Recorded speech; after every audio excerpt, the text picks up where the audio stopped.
तालिबान को कॉन्डम्स के लिए 15 मिलियन, इक्वाडोर में ड्रैग शो के लिए $20,000, नेपाल में नास्तिकता प्रमोट करने को $4 लाख, लैटिन अमेरिका में LGBTQ वाली विचारधारा चलाने को सैकड़ों मिलियन डॉलर्स। लगातार आपको ये सुनने में आता होगा कि दुनिया के किसी हिस्से में अमेरिका ने सरकार बदल दी। इसे रेजिम चेंज का नाम भी दिया जाता है। ट्रंप के दूसरे टर्म में इन एजेंसीज को ठिकाने लगाने का काम शुरू हो चुका है।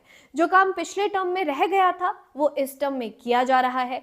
ये सारे चौंकाने वाले खर्च किए गए हैं अमेरिकन एजेंसी USAID के द्वारा।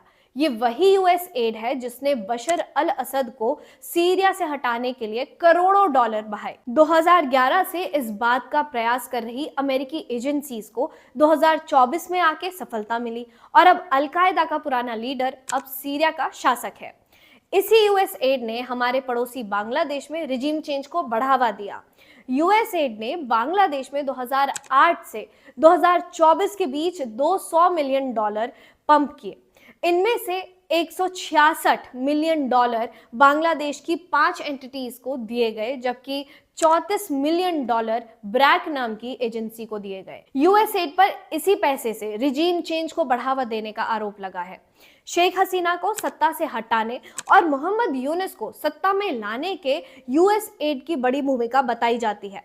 बाकी भी कई अमेरिकन एजेंसीज इसमें इन्वॉल्व बताई जाती हैं, लेकिन अब रिजीम चेंज का काम करने वाली एजेंसी USAID पर ताला जड़ दिया गया है।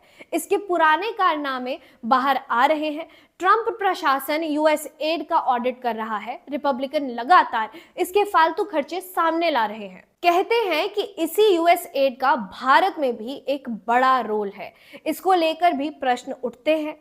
ये कनेक्शन कहीं ना कहीं दिल्ली जाकर भी जुड़ता है। लोग आम आदमी पार्टी का लिंक USAID से बताते हैं। फोर्ड फाउंडेशन USAID से भी जुड़ा हुआ माना जाता है।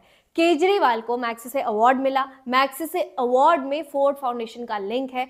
इसे भी USAID का एक एसेट कहते हैं। अब ऐसे में सबसे बड़ा प्रश्न है कि जैसे ही USAID को बंद किया गया, तुरंत ही आम आदमी पार्टी भी दिल्ली में चुनाव कैसे हार जाती है? क्या आम आदमी पार्टी को खाद पानी USAID से मिल रहा था? ये क्या सिर्फ एक कोइंसिडेंस है या फिर सही में ऐसा कुछ है?